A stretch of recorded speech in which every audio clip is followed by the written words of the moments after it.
নমস্কাৰ লৈ আহিছো এই মুহূৰ্তৰ অন্য এটা খবৰ আকৌ দেখা পাব ৰিলছ ৰাণী সুমি বৰাৰ ৰিলছ কেৰু আজি যিকোনো মুহূৰ্তত যিকোনো সময়ত মুকলি আকাশৰ তললৈ অহাৰ পূৰ্ণ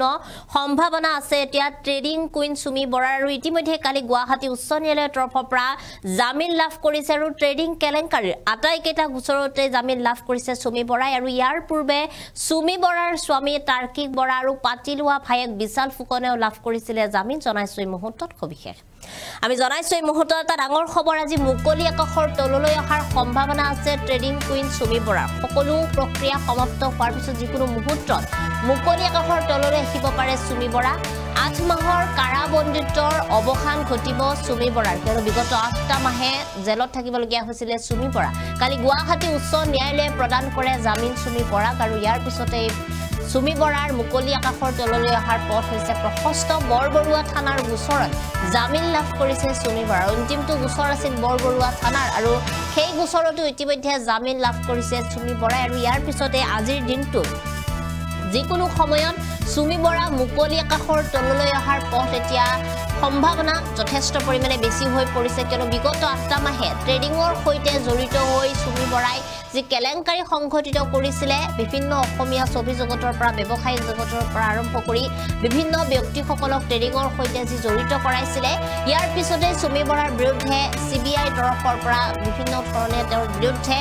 তদন্ত প্ৰক্ৰিয়া আৰম্ভ কৰা হৈছিল আৰু যি তদন্ত প্ৰক্ৰিয়াত বিশাল ফুকন আটক হোৱাৰ কিছুদিন পিছতে সুমি বৰাই পলায়ন কৰি থাকিবলগীয়া এক অৱস্থাৰ সৃষ্টি হৈছিল আৰু প্ৰায় বহু কেইদিনৰ মূৰত সুমি বৰা সহিতে তেখেতৰ স্বামী ডিব্ৰুগড় আৰক্ষীয়ে এৰেষ্ট কৰিছিল আটক কৰিছিল আৰু ইয়াৰ পিছতে সুমি বৰাৰ বিৰুদ্ধে তদন্ত আৰম্ভ হৈছিল বিভিন্ন ব্যক্তিসকলে সুমি বৰাৰ বিৰুদ্ধে তেখেতক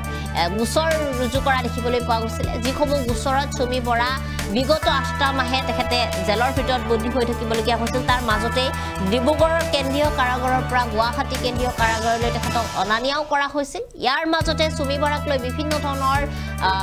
সমালোচনা বিভিন্ন ধৰণৰ বাতৰি প্ৰচাৰ হোৱা দেখিবলৈ পোৱা গৈছিল আৰু এইসমূহৰ অন্তত সুমি বৰা যেহেতু বিগত 8টা মাহে তেখেতে জেলৰ ভিতৰতে কটাবলগীয়া হৈছে কোনো এটা বাহিৰৰ জগতৰ সৈতে তেওঁৰ যি সম্পৰ্ক সেই সম্পৰ্ক বন্ধ হৈ গৈছে আৰু ইয়াৰ মাজতে তেখেতে জামিনৰ বাবে আবেদন কৰিছিল তেখেতৰ স্বামীয়ে জামিনৰ বাবে আবেদন কৰিছিল প্ৰথমতে সেই জামিনৰ আবেদন নাকচ কৰা হৈছিল সুমি বৰাৰ আৰু ইয়াৰ পিছত যেহেতু এটা গোচৰৰ ভিত্তিত তেখেতে যি জামিনৰ বাবে আবেদন কৰিছিল পিছত সেই উচ্চ ন্যায়ালয়ৰ তৰফৰ পৰা চালিজাৰি চোৱা হৈছিল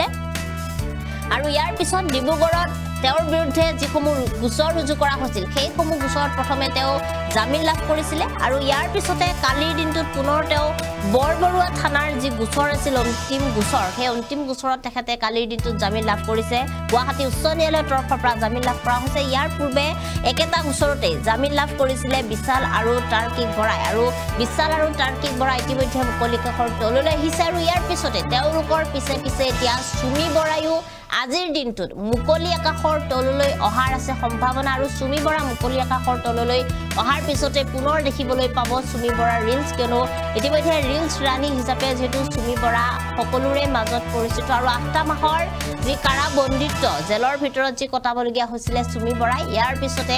আজিৰ দিনটোত বহুদিনৰ অন্তত কেইবাটা মাহৰ অন্তত সুমি বৰা ট্ৰেডিং কুইন পুনৰ মুকলি আকাশৰ তললৈ অহাৰ সম্ভাৱনা আছে আৰু ইয়াৰ মাজতে ইতিমধ্যে এগৰাকী অধিবক্তাই এই কথা উল্লেখ কৰা দেখিবলৈ পোৱা গৈছে যে সুমি বৰাৰ ক্ষেত্ৰত কোনো ধৰণৰ তদন্ত প্ৰক্ৰিয়া ভালদৰে আচলতে কৰা হোৱা নাই বুলি উল্লেখ কৰিছে কেৱল মাত্ৰ বাতৰিসমূহৰ ঢৌত বাতৰিসমূহৰ প্ৰভাৱতে সুমি বৰা গ্ৰেপ্তাৰ হ'ল এনেদৰে এগৰাকী অধিবক্তাই কালিৰ দিনটোত মন্তব্য কৰা দেখিবলৈ পোৱা গৈছিল কিন্তু সুমি বৰা যেহেতু ট্ৰেডিংৰ সৈতে জড়িত আছিল তেখেতৰ পাতিলোৱা ভায়েক বিশাল ফুকন যেহেতু ট্ৰেডিংৰ সৈতে জড়িত আছিল যিগৰাকী বিশাল ফুকনে অসমৰ সাধাৰণ ৰাইজৰ জনতাক লুটিপুটি অনলাইন ট্ৰেডিংৰ জৰিয়তে বিভিন্ন টকাসমূহ তেওঁ খাইছিলে সেই কামতে হাত উজান দিছিল সুমি বৰা আৰু তেখেতৰ স্বামী তাৰ্কিক বৰাই যিটো কাৰণে সুমি বৰাও তদন্তৰ আওতলৈ আহিছিল তেখেতক গ্ৰেপ্তাৰ কৰা হৈছিল তেখেতৰ বিৰুদ্ধে তদন্ত চলিছিল আৰু আজিৰ দিনটোত সুমি বৰা যিকোনো মুহূৰ্তত যিকোনো সময়ত সকলোখিনি কাম সমাপ্ত হৈ যোৱাৰ পিছত সুমি বৰা মুকলি আকাশৰ তললৈ অহাৰ আছে পূৰ্ণ সম্ভাৱনা